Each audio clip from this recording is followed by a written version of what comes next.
李浩然議員。多謝主席，亦都多謝周浩鼎議員提出今日嘅議題咧，等我哋可以係關注兒童同埋青少年過度使用互聯網同埋電子屏幕產品所帶嚟對眼睛嘅傷害。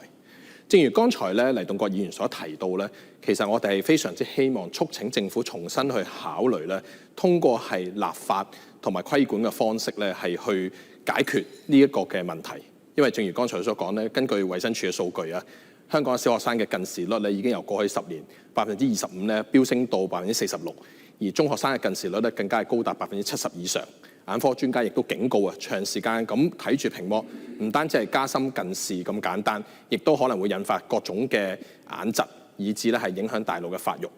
亦都儘管啊，衛生署已經提出咗分年齡嘅使用指引，例如2歲以下就避免接觸啦，6至12歲娛樂性使用限2小時等等。但現實嘅情況咧，就係呢啲指引根本係形同虛設。點解呢？就正因為缺乏法律嘅約束，亦都缺乏到家庭同埋社會嘅支持。喺過去咧，可能開始嘅時候咧，未必有好清楚嘅數據或者現象可以去支持立法嘅呢個處理嘅方法。但係經過咁長時間咁多個數據睇到咧，其實立法係一個必要應該要走嘅路徑，所以應該真係認真地咧重新去審視，通過呢個立法嘅方式去解決呢個問題。衛生署嘅指引咧，原意都係好嘅，但係執行上咧有非常之大嘅漏洞，包括好多家庭可能佢即係無力去監管啦，只能通過手機、平板電腦咧作為電子保姆啦。有啲嘅家長甚至係唔清楚地因而咧縱容各種各樣嘅理由，放任咗孩子咧去無限制咁使用電子設備。既然自願性係嘅指引無效咧，就真係應該去諗下、考慮下立法規管啦。首先第一咧，對於嬰兒，我哋應該禁止0至3歲嘅嬰幼兒咧接觸電子屏幕。其實呢樣嘢咧喺法國咧，早於2018年嘅時候咧就已經立法禁止咗3歲以下嘅兒童去接觸電子屏幕㗎啦。因為嬰幼兒大腦同埋視力都仍然係處於關鍵嘅發育期，過早咁接觸屏幕咧，可能會影響語言啦、社交、專注力嘅發展等等。香港咧亦都應該可以參考呢個做法，立法禁止喺幼兒園啦、幼稚園啦同埋家長咧，讓嬰幼兒咧使用電子嘅設備。對於學童咧，亦都應該限制學童嘅娛樂性屏幕嘅時間。其實內地咧亦都已經實施咗未成年人嘅網遊限時令。星期一至星期日咧，每日1個鐘頭。香港亦都可以借鑑立法規定6歲起嘅學童咧，每日嘅娛樂性屏幕時間嘅上限，並強制家長同埋學校配合執行。只係限制學校或者係家庭咧係唔夠嘅，因此亦都應該包括相關嘅一啲企業同埋社會方面嘅相應嘅責任。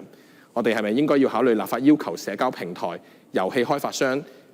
落入去呢個嚴格嘅年齡嘅驗證系統咧，例如人臉識別或者係身份認證嘅綁定，確保未成年人咧係無法繞過呢啲嘅限制。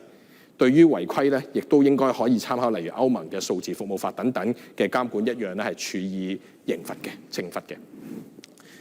最後咧就係教育方面，研究係咪教育局都應該有一啲嘅指引嘅制定，限制電子屏幕喺教學當中嘅一啲佔比，例如每一日咧係唔超過30%嘅課時啦，將電子屏幕嘅使用佔比納入去學校評估啦，確保黑板啊、紙質教材咧仍然係佔主流，培訓教師設計無屏嘅一啲互動教學，而係非依賴預製嘅電子課件，例如 PPT 啊或者視頻等等。教育嘅創新咧係並唔等於屏幕嘅依賴嘅。另外咧，推廣所謂20-20-20嘅互眼法則，即係話每20分鐘睇屏幕之後咧，遠望20英尺以外嘅地方20秒鐘咁樣。兒童嘅同埋青少年嘅眼睛健康唔係小事嚟嘅，而係影響一生嘅社會健康問題，需要政府立法咧去劃出紅線，需要企業承擔責任，限制未成年人嘅使用，需要學校咧減少電子依賴去回歸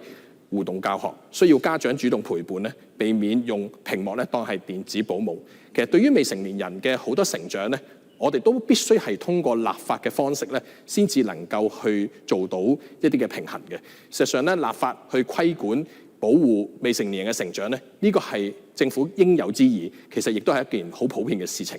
喺面對新科技、新嘅問題咧，我哋都應該如斯地咁去考慮嘅。本人謹此陳辭。